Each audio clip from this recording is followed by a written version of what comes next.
abramos a palavra do Senhor no Evangelho de Marcos, capítulo 13, e nós vamos ler todo este capítulo que nos servirá de base para a mensagem desta noite.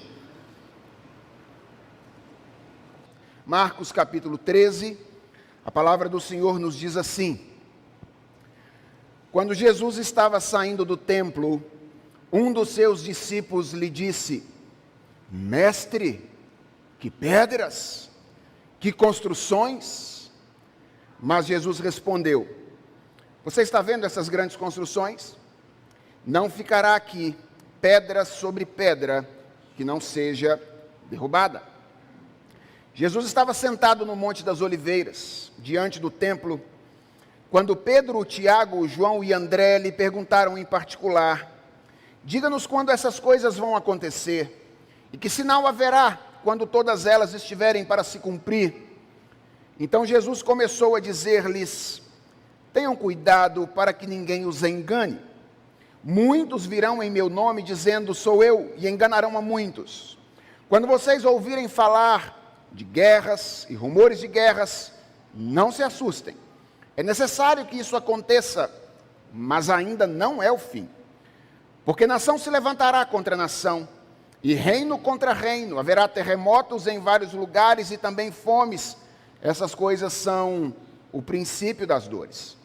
Estejam de sobreaviso, porque as pessoas os entregarão aos tribunais e às sinagogas. Vocês serão açoitados e por minha causa serão levados à presença de governadores e reis para lhes servir de testemunho. Mas é necessário que primeiro o evangelho seja pregado a todas as nações. Quando, pois, levarem vocês para os entregar, não se preocupem com o que irão dizer, mas digam o que lhes for concedido naquela hora, porque não são vocês que estão falando, mas o Espírito Santo. Um irmão entregará à morte outro irmão, e o pai entregará o filho. Haverá filhos que se levantarão contra seus pais e os matarão. Todos odiarão vocês por causa do meu nome. Aquele, porém, que ficar firme até o fim, esse será salvo.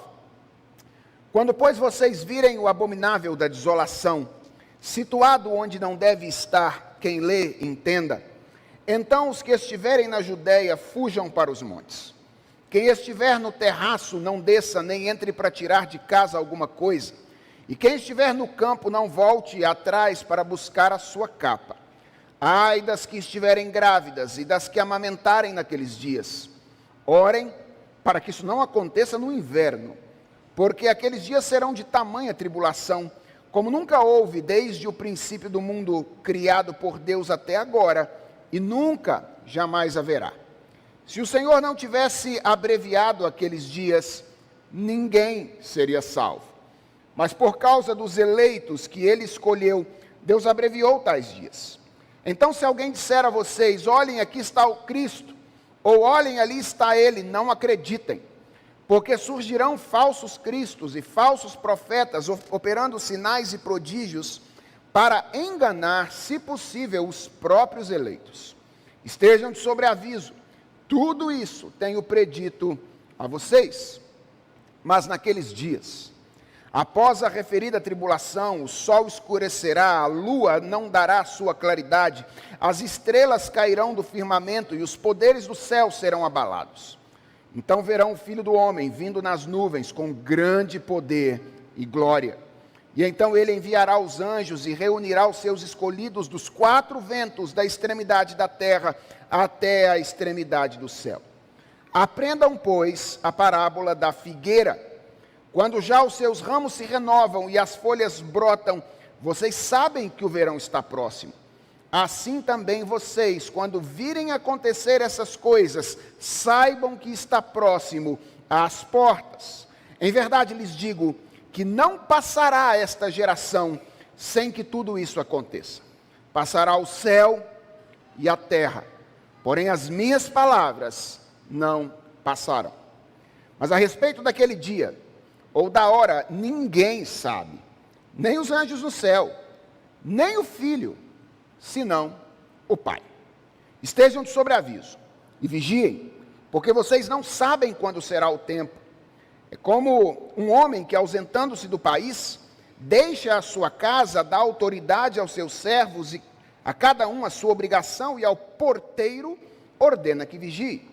Portanto, vigiem, porque vocês não sabem quando virá o dono da casa, se à tarde, se à meia-noite, se ao cantar do galo, se pela manhã, para que, vindo ele inesperadamente, não encontre vocês dormindo. O que, porém, digo a vocês, digo a todos: vigiem. Vamos orar? Senhor, nós estamos diante da Tua palavra e queremos ouvir a Tua voz. Precisamos ouvi-la, porque a Tua palavra é o nosso alimento.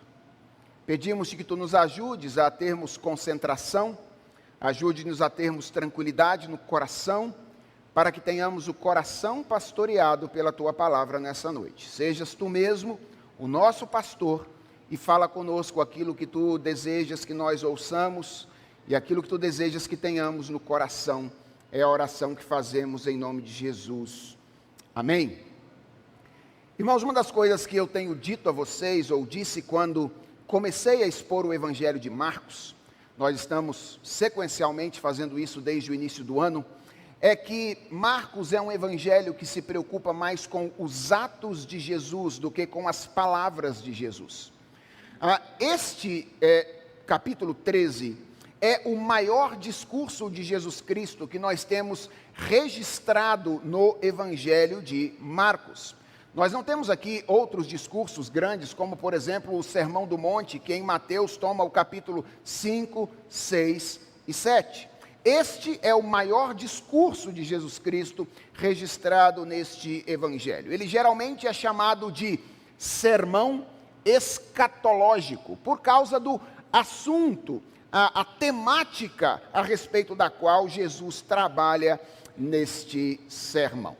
Obviamente, eu não pretendo explorar cada uma das afirmações que Jesus Cristo faz neste sermão. O que eu pretendo hoje é abordar o seu ensino geral. Eu quero trabalhar com vocês basicamente 3 perguntas nessa noite, que nos ajudarão a compreender o que é que Jesus desejava ensinar aos seus discípulos e como é que nós podemos nos apropriar daquilo que Jesus ensina nesta passagem. Então, as 3 perguntas da noite são, se você é daqueles que gosta de anotar, faça isso. A primeira pergunta é: por que Jesus Cristo pregou este sermão? Qual foi a finalidade dele? Por que razão ele pregou este sermão? A segunda pergunta é: o que Jesus ensinou aos seus discípulos ao pregar este sermão? E a terceira pergunta da noite é: que reflexões nós podemos fazer a partir desta passagem ou a partir do ensino de Jesus Cristo no sermão escatológico? Vamos então à primeira pergunta da noite: por que Jesus pregou este sermão?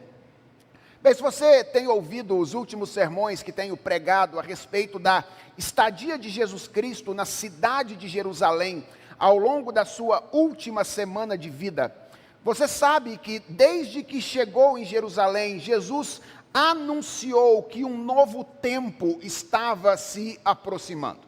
Uma das coisas que Jesus mais pregou ou proclamou durante a sua última semana de vida era que aquele tempo caracterizado pela exclusividade dos judeus, aquele tempo caracterizado pela antiga administração da relação com Deus, baseada no templo, baseada nos sacrifícios, estava com os dias contados. E um novo tempo, mais inclusivo, que haveria de incluir pessoas de outras nações, no qual a relação com Deus não mais seria administrada através do serviço do templo, tal qual era prescrito pela lei cerimonial do Antigo Testamento, estava chegando. Geralmente, Jesus anunciava essas coisas no embate que ele tinha com os fariseus e os escribas. Era brigando com os fariseus e com os escribas que perseguiam a Jesus, que ele sempre dizia essas coisas. Mas eu quero lembrar uma coisa a vocês: os discípulos de Jesus Cristo eram judeus. E na qualidade de judeus, os discípulos de Jesus certamente também sofriam com esse anúncio de Jesus Cristo. Não era para eles algo simples entender que todo o sistema sacrificial do Antigo Testamento seria deixado de lado e Deus agora haveria de se relacionar com o homem de uma maneira diferente da qual ele se relacionava até então. E o início desta passagem mostra isso de maneira bastante clara. O texto começa com Jesus Cristo saindo do templo, depois daquele dia cheio de embates com os fariseus, com os escribas, depois de ver aquela viúva pobre depositando a sua oferta no gasofilácio, Jesus sai do templo, ele está em direção ao Monte das Oliveiras, onde, ao que tudo indica, eles haveriam de passar a noite, ali em um jardim que Jesus recebeu para passar as suas noites em Jerusalém. Esse jardim será o lugar onde Jesus Cristo vai agonizar posteriormente, o jardim do Getsêmani. E ele está caminhando em direção a esse lugar, depois dessas conversas difíceis com esses grupos no templo. E eu quero que você dê uma olhadinha em Mateus, no capítulo de número 23, porque Mateus nos revela que aquilo que a gente encontra em Marcos capítulo 12 é apenas um resumo das conversas que Jesus havia tido com esses grupos de pessoas no templo naquela ocasião.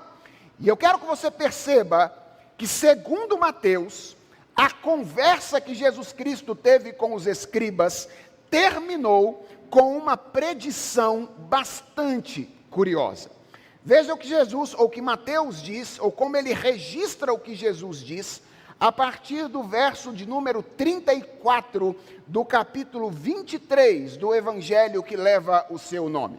Então, Mateus diz que Jesus teria dito aos escribas naquela ocasião: por isso, eis que eu lhes envio profetas, sábios e escribas. A uns vocês matarão, e a outros crucificarão, a outros ainda vocês açoitarão nas sinagogas e perseguirão de cidade em cidade, para que recaia sobre vocês todo o sangue justo derramado sobre a terra, desde o sangue do justo Abel, até o sangue de Zacarias, filho de Baraquias, a quem vocês mataram entre o santuário e o altar. Em verdade lhes digo que todas essas coisas hão de sobrevir sobre a presente geração. E Jesus então faz um clamor sobre a cidade de Jerusalém. Ele diz: Jerusalém, Jerusalém, você mata os profetas e apedreja os que lhes são enviados. Quantas vezes eu quis reunir os seus filhos, como a galinha ajunta os seus pintinhos debaixo das asas, mas vocês não quiseram. E veja como é que Jesus termina essa palavra com uma predição: eis que a casa de vocês ficará deserta. Ou seja, por causa da maneira como vocês responderam à minha bondade ao longo desse tempo todo, a casa de vocês ficará deserta. Irmãos, essa afirmação de Jesus Cristo deve ter causado um profundo incômodo aos seus discípulos. Então, quando eles colocam o pé na estrada em direção ao Monte das Oliveiras, Marcos nos diz no verso 1 que um desses discípulos, provavelmente Pedro, que está narrando o evangelho para Marcos, aproximou-se de Jesus com uma exclamação: Mestre, que pedras! Mestre, que construções! Irmãos, há muita coisa nessa exclamação deste discípulo. Em primeiro lugar, eu creio que aqui há admiração pela suntuosidade do templo. O templo que estava de pé nessa ocasião não era o templo de Salomão, mas era o templo de Herodes. E esse templo era conhecido, dentre outras coisas, pela sua beleza. Ele não era tão grande quanto o templo de Salomão era, mas ele era certamente uma das grandes construções da antiguidade. E essa expressão certamente revela a admiração pela grandeza, pela suntuosidade do templo. Em segundo lugar, certamente essa expressão indica algum tipo de orgulho nacionalista. O templo era um indicativo da importância de Israel. Deus havia mandado que o templo fosse construído com a finalidade de ser um indicativo de que aquela nação era a nação com quem Deus habitava. Portanto, além de admiração, certamente havia algum tipo de orgulho nacionalista por trás dessa exclamação. Mas também, certamente, havia algum tipo de incredulidade. Quando esse discípulo chegou para Jesus e disse: Mestre, que pedras, que construções, o que ele estava dizendo é: o senhor tem certeza que o senhor está dizendo que a nossa casa vai ficar deserta? Ele estava incrédulo quanto à possibilidade de que o templo que Deus havia mandado construir pudesse ser de alguma forma, ou ficar de alguma forma deserto. E eu acredito, irmãos, que além de admiração, além de orgulho nacionalista, além de algum tipo de incredulidade, há aqui por trás dessa exclamação uma espécie de idolatria. Idolatria ao templo, idolatria às coisas da religião. Essa exclamação desse discípulo expressava um apego aos meios, como se os meios fossem os fins.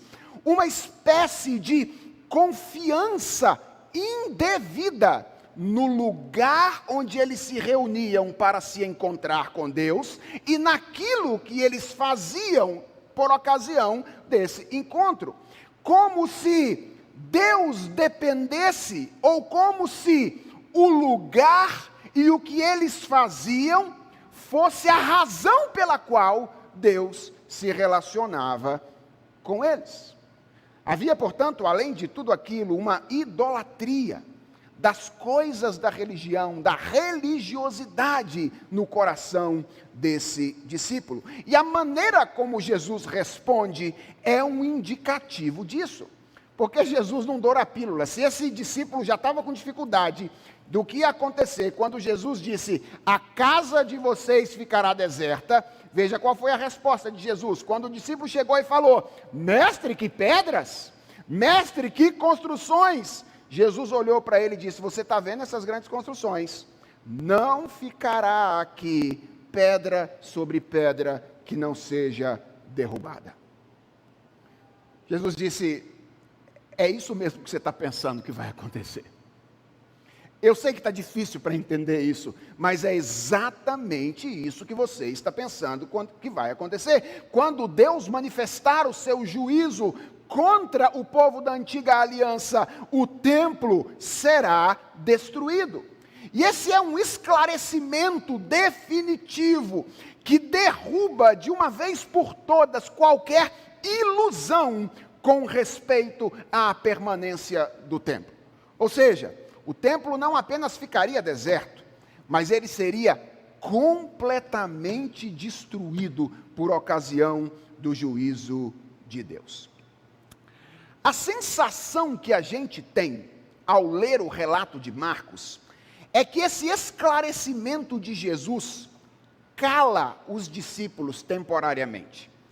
E eu fico imaginando que a caminhada até o Monte das Oliveiras, então, deve ter sido bastante silenciosa.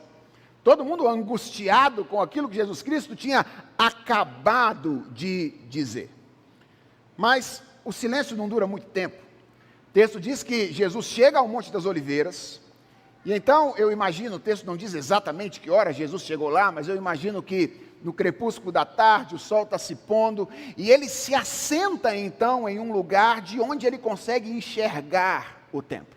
Ele está sentado no Monte das Oliveiras, olhando para o templo na cidade de Jerusalém. E então chegam perto dele 4 discípulos.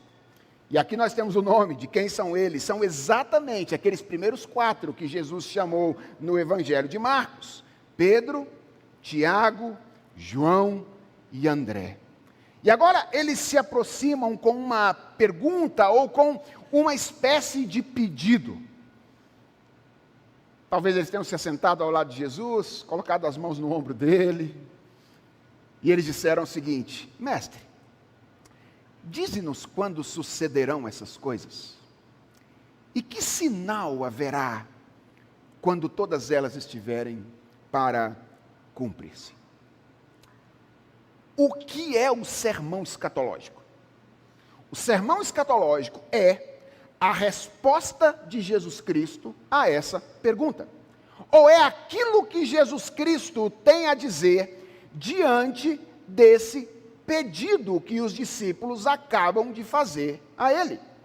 Agora talvez você esteja pensando assim, mas a pergunta parecia tão simples. Por que é que Jesus Cristo prega todo um sermão para responder a apenas essa pergunta? Irmãos, é que a simplicidade da pergunta é apenas aparente.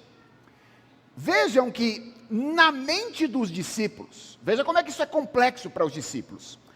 A destruição do templo, ou a destruição completa do templo, era um evento tão grave, que eles identificam a destruição do templo com o fim do mundo. Mateus, lá no capítulo 24 de novo, verso de número 3, diz que a pergunta que os discípulos fizeram incluiu essa identificação. Ele diz que eles disseram assim: digam-nos quando essas coisas vão acontecer e que sinal haverá da sua vinda e do fim dos tempos. Veja, Jesus não tinha falado de segunda vinda. Jesus não tinha falado de fim dos tempos. Mas a destruição do templo era algo tão grave, tão sério para os discípulos, que eles imediatamente identificaram as coisas. Se o templo vai ser destruído, então a queda do templo é o fim do mundo. Perceba que essa não é uma pergunta simples para os discípulos.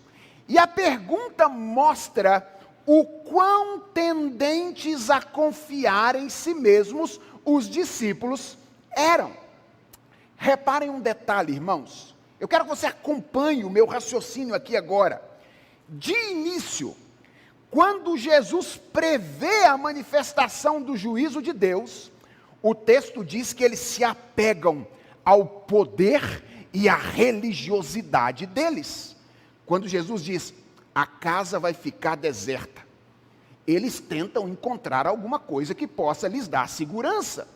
E eles olham para a grandeza do templo, eles olham para a grandeza do sistema sacrificial, e eles estão imaginando que o templo que eles construíram, a religiosidade que eles construíram, haverá de ser suficiente para livrá-los da manifestação do juízo de Deus.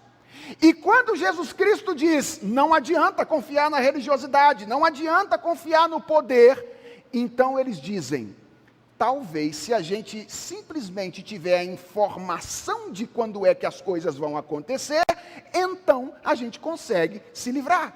Já Jesus Cristo, que a gente não se livra, que nós não nos livramos pelo poder e pela religiosidade, então conta para nós quando é que isso vai acontecer, porque aí a gente se prepara e se livra por conta própria. Não é assim que algumas pessoas tentam se livrar do futuro? Elas pedem as pessoas para ler a mão delas, para ler o futuro delas na borra de café, com a finalidade de se preparar para aquilo que vai acontecer, como se preparar-se para aquilo que vai acontecer é algo que nós podemos fazer simplesmente através do conhecimento que eventualmente temos do futuro. É isso que está por trás da pergunta ou do pedido dos discípulos nessa ocasião.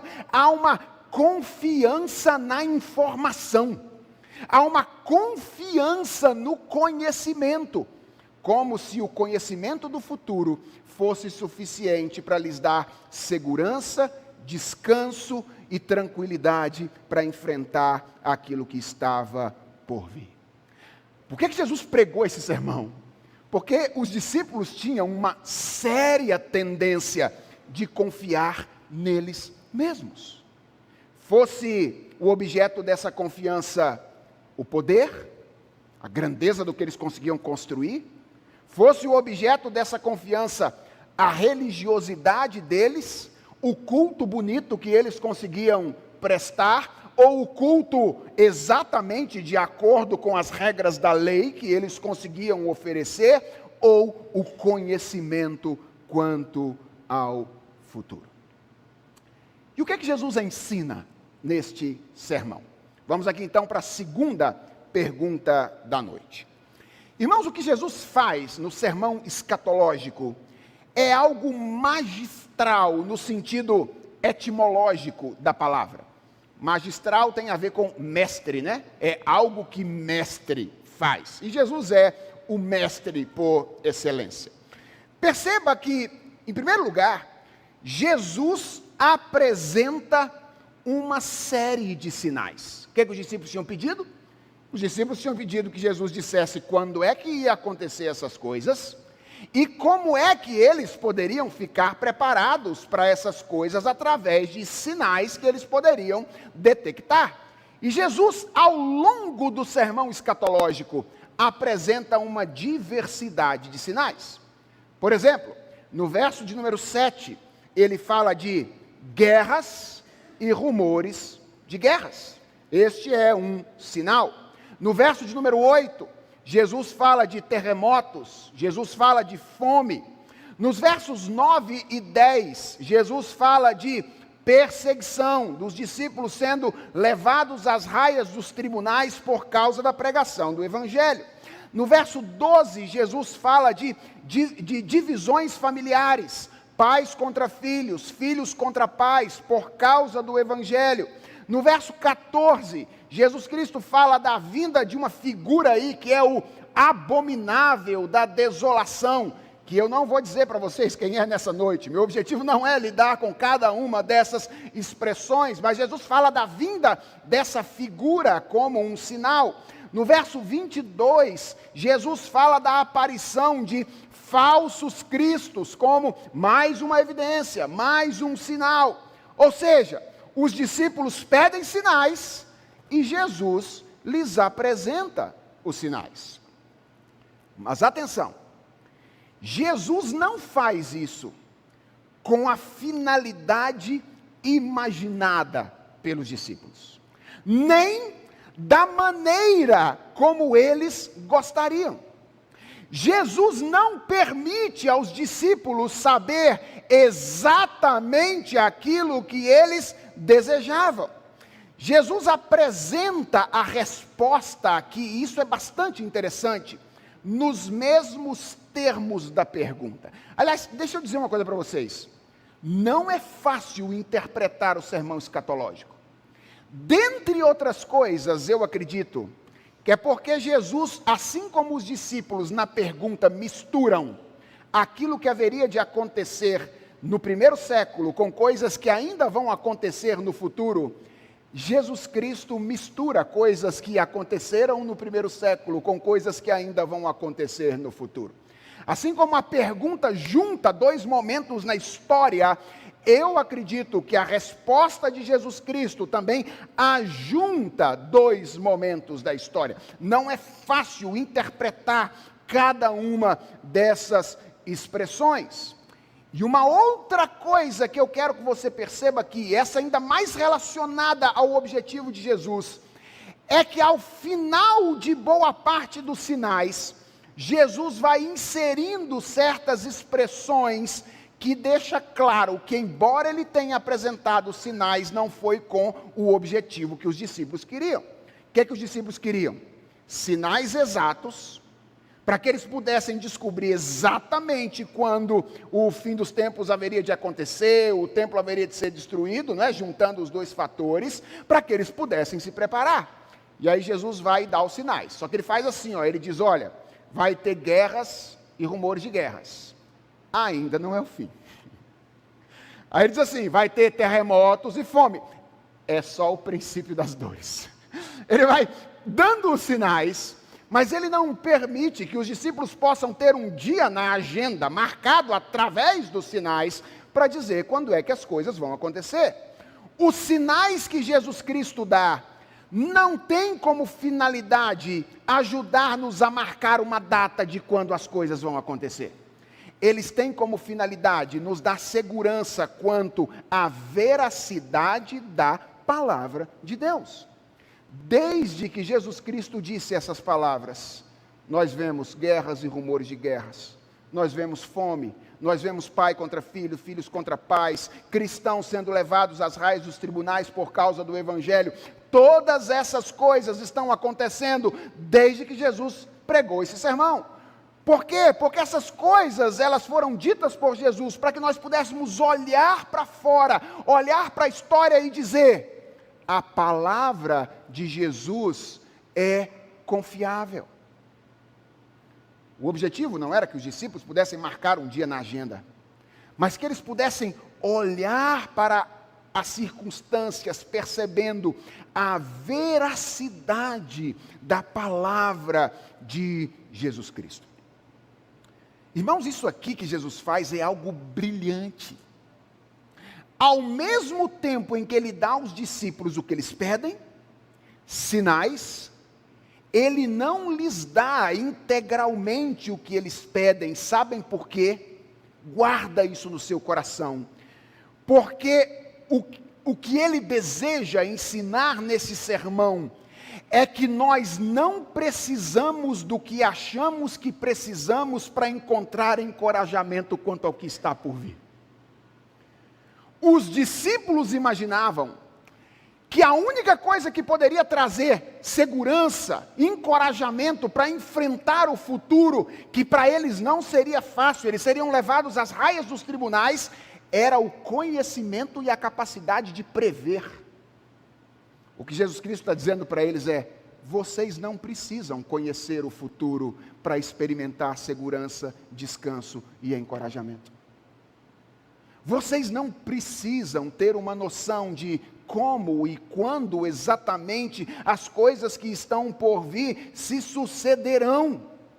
Por mais incerto que o futuro seja, por mais difícil que o futuro seja, não é o conhecimento do que vai acontecer que lhes trará tranquilidade e encorajamento.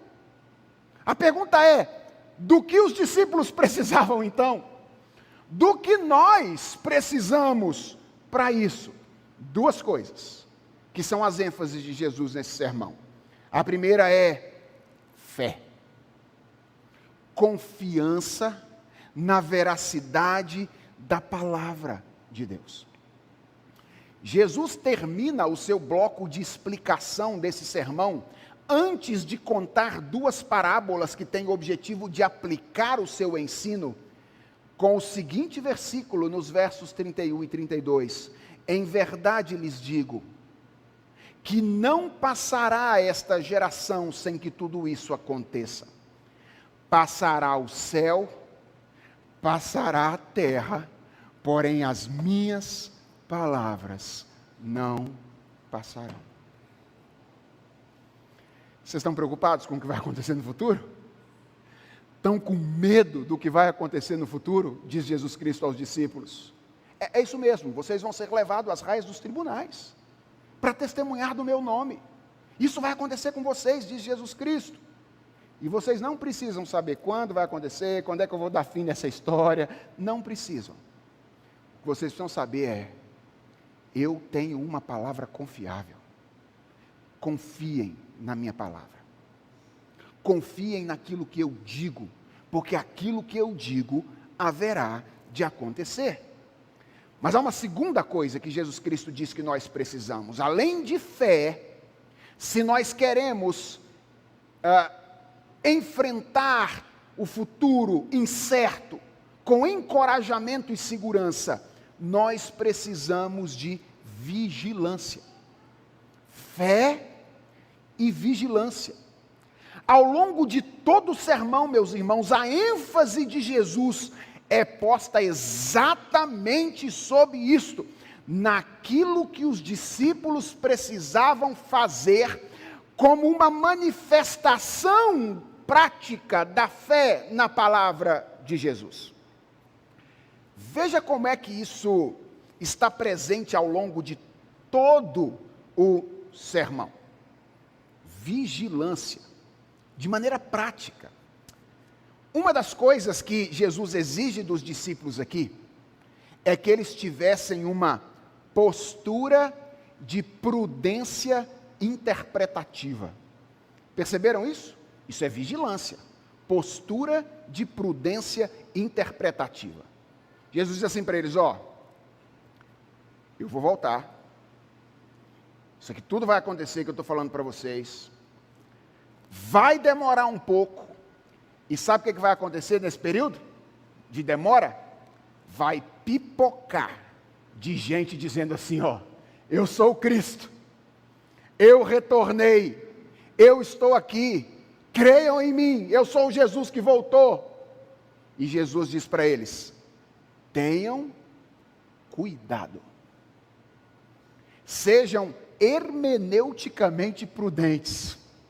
Não se deixem levar pelas aparências, mas se apeguem àquilo que eu os ensinei. Vigilância. Estejam atentos, olhando ao redor para verificar se as pessoas que dizem ser de Jesus são de fato dele. Outra orientação que Jesus dá nesse sermão é que os discípulos assumissem uma postura de perseverança no testemunho. Jesus diz, olha, esse tempo não vai ser fácil para vocês. Daqui até lá, vocês serão perseguidos. E algumas situações vão ser absolutamente desconfortáveis. Jesus diz, estejam preparados. Sejam corajosos. Não se preocupem com aquilo que vocês vão falar. Abram a boca e falem corajosamente. Por quê? Porque o Espírito Santo haverá de preparar aquilo que vocês vão falar quando vocês forem intimidados por causa do meu nome. Estejam atentos, sejam corajosos, sejam vigilantes. E finalmente, Jesus orienta os discípulos a que eles assumissem uma postura de atenção constante. Jesus termina, irmãos, esse sermão com uma ilustração. A ilustração do homem que se ausentou do país. E segundo Jesus, cada um desses servos recebeu uma tarefa para realizar durante essa ausência. E a tarefa de quem Jesus destaca para de alguma forma chamar a atenção dos discípulos? A tarefa do porteiro.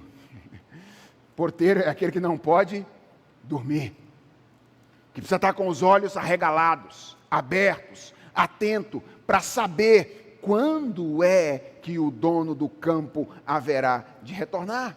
O que Jesus deseja com isso é mostrar que assumir uma postura de vigilância significa viver de maneira responsável, consciente da expectativa do regresso dele. Veja o que os discípulos queriam: saber a hora, para na semana anterior, quem sabe, começar a se preparar para encontrar com Jesus Cristo. Jesus diz, não, vocês não vão saber a hora, vocês não precisam saber a hora, vocês precisam confiar que o que eu disse é verdade, isso vai acontecer, eu vou voltar a esse mundo, e vocês precisam estar preparados a todo tempo, hoje, amanhã, depois, e depois, e depois, para não serem pegos de surpresa pelo meu regresso, quando eu retornar a esse mundo. Esse é o resumo do ensino de Jesus Cristo. O que Jesus quer ensinar ao contar esse sermão escatológico não é uma série de dicas para a gente aprender como marcar a data da sua chegada. O que Jesus quer é nos ensinar que nós não precisamos saber exatamente o que vai acontecer para desfrutar de encorajamento quanto ao futuro. Nós precisamos de fé e vigilância. Nós precisamos aprender a confiar na palavra de Deus e a expressar essa confiança através de uma vida dedicada e atenta. Finalmente, irmãos, que reflexões nós podemos fazer a partir do ensino de Jesus Cristo nesta passagem? Nós já vimos por que Jesus conta ou prega esse sermão, já vimos o que ele ensina, e resta-nos agora fazer algumas reflexões importantes a partir do ensino de Jesus. A primeira reflexão que eu creio, irmãos, nós podemos extrair desta passagem é que não convém que fiquemos exageradamente apegados àquilo que nós construímos, por maior e mais suntuosas que sejam as nossas construções. Essa é a primeira coisa que eu creio, nós precisamos refletir. Não convém que discípulos de Jesus fiquem apegados exageradamente àquilo que eles constroem, por maior e mais suntuosas que essas construções sejam. Vejam, irmãos, é claro que as coisas que nós criamos nesse mundo são expressão da imagem de Deus em nós. É claro, a grandeza das nossas criações são uma expressão da grandeza de Deus, colocada em nós através da sua imagem. Isso significa que não há nenhum problema olharmos para construções humanas e nos admirarmos com elas, sejam essas construções físicas, sejam elas não físicas, obras de arte, sistemas econômicos, sistemas políticos ou coisas quaisquer. Há traços da grandeza e da imagem de Deus nisso. Não é pecado termos algum apego a essas coisas, mas esse apego precisa ter limite. Porque em virtude da queda em pecado, o juízo de Deus, que um dia será manifesto, queimará tudo aquilo que não faz parte do seu plano para a eternidade. No dia em que o juízo de Deus se manifestar, nenhuma construção humana que não seja ao mesmo tempo uma construção divina, poderá manter-se em pé. O dia que Jesus voltar, o seu currículo não vai valer nada. O dia que Jesus Cristo voltar, de nada vai adiantar apresentar o resultado das suas aplicações financeiras. O dia que Jesus Cristo voltar, de nada valerá apresentar boas testemunhas da sua vida moral. Nem mesmo provar que você votou no candidato X ou Y, ou deixou de votar no candidato X ou Y. Nada disso terá o mínimo valor no dia que Jesus Cristo retornar a esse mundo. Então, cuidado, não se apegue exageradamente às construções humanas, sejam elas de pedra ou de ideias. Nada que não seja divino permanecerá debaixo do juízo de Deus.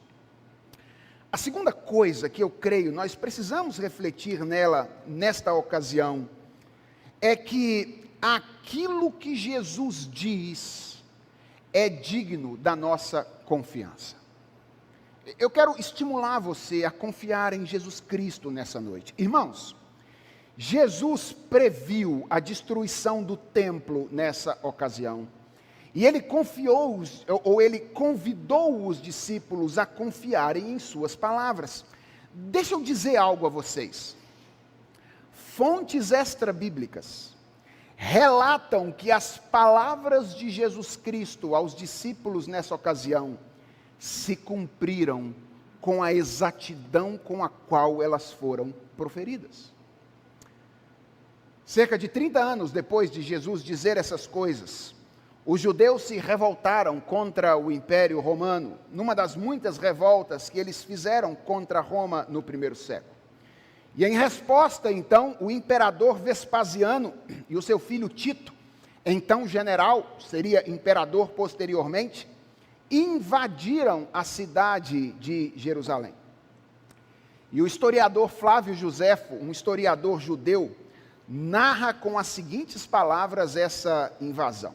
Ele diz assim: o imperador ordenou que toda a cidade e o santuário fossem destruídos completamente, com exceção das torres mais altas, Fazael, Ípicos e Mariame, bem como a parte da muralha que cercava o lado oeste da cidade. Todo o restante das muralhas que cercavam a cidade foi tão completamente destruído que os visitantes futuros não teriam nenhuma razão para crer que houvesse jamais sido habitadas. A vossa casa ficará deserta. Não ficará pedra sobre pedra que não seja derrubada. Irmãos, Jesus é confiável. Aquilo que Jesus diz vai se cumprir. E ele disse: eu sou o caminho, a verdade e a vida. É através de mim que vocês podem chegar ao Pai. Ele disse: eu sou a ressurreição e a vida. Quem crê em mim, ainda que morra, viverá. Nada que você fizer poderá manter você de pé no dia do juízo. Mas a justiça de Cristo pode fazer isso. O justo viverá pela fé. As vestes da justiça de Cristo serão suficientes para que você permaneça de pé no dia que o juízo de Deus se manifestar sobre a realidade. O que você está esperando para confiar em Jesus Cristo, ao invés de confiar nas coisas que você está construindo? Elas são insuficientes. Confie em Jesus. Ele é confiável. E há uma terceira e última reflexão que eu creio que nós precisamos fazer. É que confiar em Jesus, preste atenção a isso, não implica cruzar os braços. Eu vou repetir. Confiar em Jesus não implica cruzar os braços. Irmãos, confiar na Bíblia não é um verbo que se conjuga na voz passiva. A gente acha que confiar e esperar é ficar aguardando para ver o que vai acontecer de braço cruzado, sem fazer nada, sem trabalhar. Não! Confiar na Bíblia é um verbo que se conjuga na voz ativa. Enquanto nós confiamos em Jesus, aguardamos o cumprimento da palavra de Jesus, nós temos algo a fazer. Jesus não nos convida a deixarmos de construir. Pelo contrário, Ele nos convida a continuar construindo. Não para o tempo. Continuar construindo para a eternidade. Pense assim. O seu currículo não terá nenhum valor diante do juízo de Deus. Mas se ele for usado aqui, para colocar você em condições de desenvolver a boa criação de Deus para a glória dele, e de conduzir outras pessoas a Jesus, o seu currículo pode ter efeito na eternidade. Você pode descobrir coisas que posteriormente permanecerão pela graça de Deus. Você pode, ocupando os lugares que Deus te permite ocupar, conduzir pessoas com quem você vai se encontrar como irmão no futuro.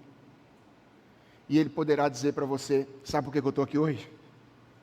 É porque você que estava sentado naquela cadeira, no dia que eu cheguei lá para falar com você sobre uma coisa que eu não imaginava que tivesse a ver com Deus e com Jesus Cristo, você me fez refletir sobre a minha relação com Ele.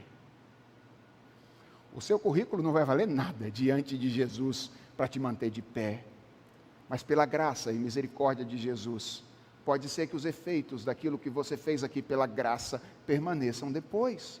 O seu dinheiro não vai ter nenhum valor diante do juízo de Deus, mas se ele for usado aqui para abençoar a vida de outras pessoas e alcançar outras pessoas por meio da pregação do Evangelho, ele terá ecos por toda a eternidade.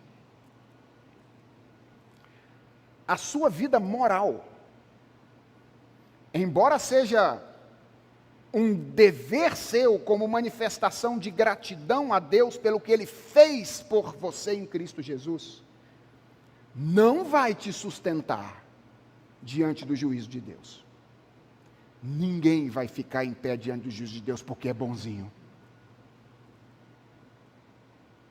Porque não há um justo sequer. Todo mundo que ficar em pé diante do juízo de Deus ficará porque está vestido com as vestes de Jesus. A sua vida moral não vai te sustentar diante do juízo de Deus. Mas se ela fomentar os valores do reino, e se ela for o exemplo que outras pessoas precisam para se aproximar de Jesus, então ela vai ter os efeitos por toda a eternidade. Deus não nos chamou para ficar de braços cruzados. Ficar de braços cruzados não é confiar em Jesus. Confiar em Jesus é aguardando aquilo que haverá de ser. Trabalhar para que aquilo que haverá de ser possa ser experimentado, pelo menos num antegosto. Agora. É isso que a gente faz. Sabendo do que vai acontecer, de como vai ser no futuro, a gente antecipa, do lado de cá, como igreja de Jesus, como povo de Jesus, os traços da eternidade no tempo. Vamos orar? Senhor nosso Deus, nós não sabemos o que vai nos acontecer amanhã e daqui para frente. Não sabemos. Temos o alerta da Tua palavra de que dias difíceis haverão de vir até o retorno de Jesus. E às vezes, Senhor, o fato de sabermos disso nos incomoda tanto, que a gente fica correndo atrás de coisas que possam tranquilizar a nossa mente, o nosso coração, imaginando que a nossa religiosidade, as nossas construções, a grandeza das coisas que a gente pode fazer, o conhecimento a respeito do futuro que a gente pode adquirir, pode ser o alívio que nós precisamos para nos mantermos fiéis ao Senhor em todos os momentos, apesar do que haverá de acontecer. Senhor, convence o nosso coração nessa noite de que nós não precisamos do que achamos que precisamos. Nós precisamos da Tua palavra. Nós precisamos de Ti. Nós precisamos ser colocados em vigilância pelo Teu Santo Espírito. E nos ajuda, Deus, independente do que nos vier pela frente até o dia em que o Senhor nos mantiver nesse mundo, nos ajuda a sermos fiéis ao Senhor. Nos ajuda a confiar na Tua palavra. E nos ajuda a responder atentamente, entregando a nossa vida como sacrifício, vida de obediência ao Senhor, a cada minuto, a cada segundo, crendo que o Senhor poderá usar a nossa vida e fazer com que os seus ecos reverberem por toda a eternidade. Toma o nosso coração nas Tuas mãos, é a oração que nós te fazemos, em nome de Jesus. Amém.